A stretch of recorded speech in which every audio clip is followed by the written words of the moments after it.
Hello, gorgeous. Welcome to HG Radio, everything beauty, cancer, and inspiration.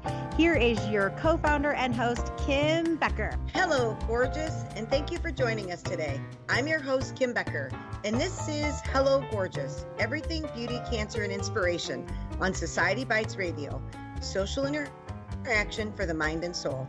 Our guest today is MEG RADDE. MEG is a 33-year-old woman that was born and raised in South Bend, Indiana. She is the mother to an 8-year-old boy named Ethan, and at the age of 29, in the summer of 2015, when Ethan was just 4, she was diagnosed with breast cancer. HER2 positive. Her own hormones were fueling her cancer.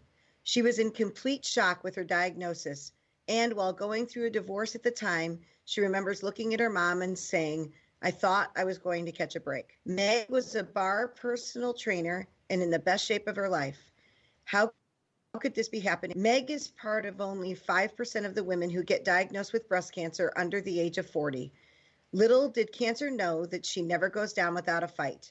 She successfully endured 6 rounds of the trifecta, or the red devil, 11 rounds of Herceptin, a bilateral mastectomy, reconstruction and removal of her ovaries and tubes.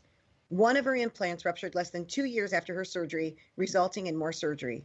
MEG is very thankful to be alive. Life has been very trying for the last 5 years. However, she continues to stay positive because that is truly the best way to be. Hi, MEG, and welcome to the show. Hi, Kim. Thank you so much.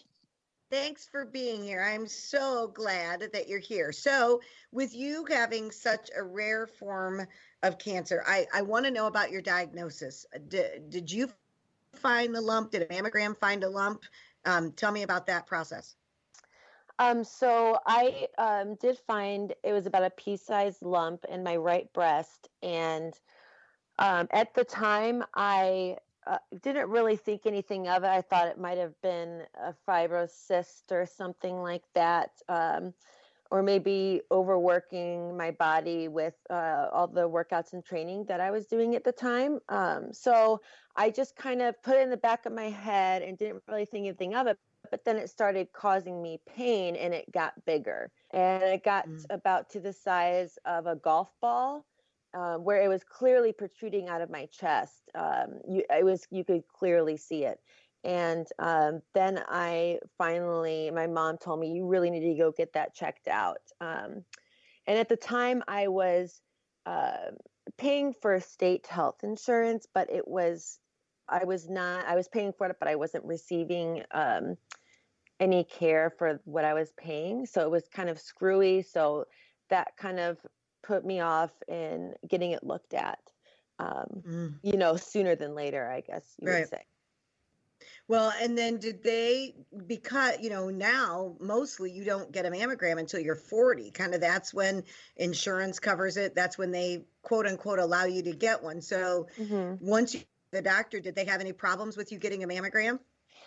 Yes, absolutely. So insurance clearly did not want to pay for that. And the doctor that did the biopsy, in fact, told me he was 99.9% sure it was not cancer because there's never any pain associated with cancer. And I'm too young for that to happen too. And the likelihood of me getting it at such a young age was extremely stacked against me. And so when the results came back, he told me that I was less than 5 biopsies he's done out of thousands and thousands of my age group that actually turned out positive for cancer. Wow. So that was a complete shock. But I attacked the treatment, as a plan. My mom both my parents never showed any fear. They were just very, as a matter of fact, they said, okay, let's do this. We've got this. What do we need to do first? Okay, you're going to meet these doctors and, everything's set up for you. And the nurse in the team have your oncologist already picked, and you go meet all your doctors. And I was fortunately, I was helped out with the Kelly Cares Foundation, Yes. since insurance didn't want to pay for my biopsy and the mammogram and the MRI. The Kelly Cares Foundation covered that 100% for me, which was huge because that was over $7,000 and you know, tests that I couldn't afford to pay at the time. Well, and that's the last thing you need at that point in time, right? You're facing this diagnosis and you have a small child that you need to take care of. And the last thing you need to worry, how am I going to take care of this? So that's, we love the Kelly Cares Foundation. They do wonderful. And so it's very nice to know that you were able to benefit from them. Mm-hmm, So mm-hmm. from beginning to end, then how long did your treatment last? My treatment lasted about a year and a half from the chemo. For the chemo alone, now I still take receptor blocker medication, like tamoxifen daily. Oh, yeah. Okay. And I have to be on that for at least another 3 years. Studies are showing that it's can be more effective if you're on it longer. The side effects are absolutely horrible for me from that medication. So it's not that an ending process. It's kind of like you don't go back to the person that you were. You just have a new chapter in your life and you work with the new kind of life that you're living. That's right. And I think that that's why you've done as well as you have is because of your attitude. And we find that a lot with women that we serve. Many of them are like you. This is just my new normal, right? It's just my old life it's not that it's gone. It's just evolved into something else. And the cancer made me into the person that I am today. And I think that you've got just a wonderful attitude. And that's huge. I really believe that that's a huge reason as to why you're on the other side of this. I really do believe that. Thank you.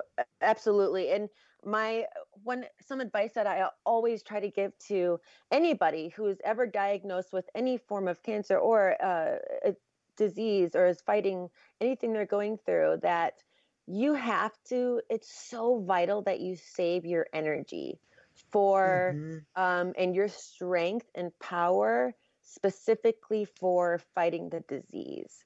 So I just made the point to rid negative people out of my life, to surround myself with people that I know love me and who I love. And, I lost friendships through it, but you kind of figure out who your true friends are when you go through a time of crisis. And it was very, it was eye-opening, and it just made my situation better because I was only surrounding myself with people who I knew loved and cared about me, and staying positive. That's essential. I mean, you cannot fight the disease without it. And we found too, so many times that when women are diagnosed with cancer, people don't know what to say, so they just say nothing and stay away. They're fearful of saying the wrong thing. And so I think it's more common. It's not just your situation. I think that as people go through this or women go through this, I think friendships evolve and some of those friendships fall by the wayside. And then there are others that flourish because they were able to support you. But I don't think that, unfortunately, I don't think that that's uncommon. But no, not at all. You still feel that. It still hurts. Yeah, it still hurts. Right. So tell me, go ahead. Oh no, I was just going to say, like to your point before, your life is evolving and it's never going to go back to how it was. So that's right. Don't waste your energy on the what ifs, shoulda, woulda, coulda. You just have to keep moving forward. That's right. That's right. So tell me a little bit. So you said, I read in your bio that your son was 4 years old at the time that you were diagnosed. Like, how did he handle all of that? I'm not even sure. Did he understand really? How did he do with your hair loss and those kind of things?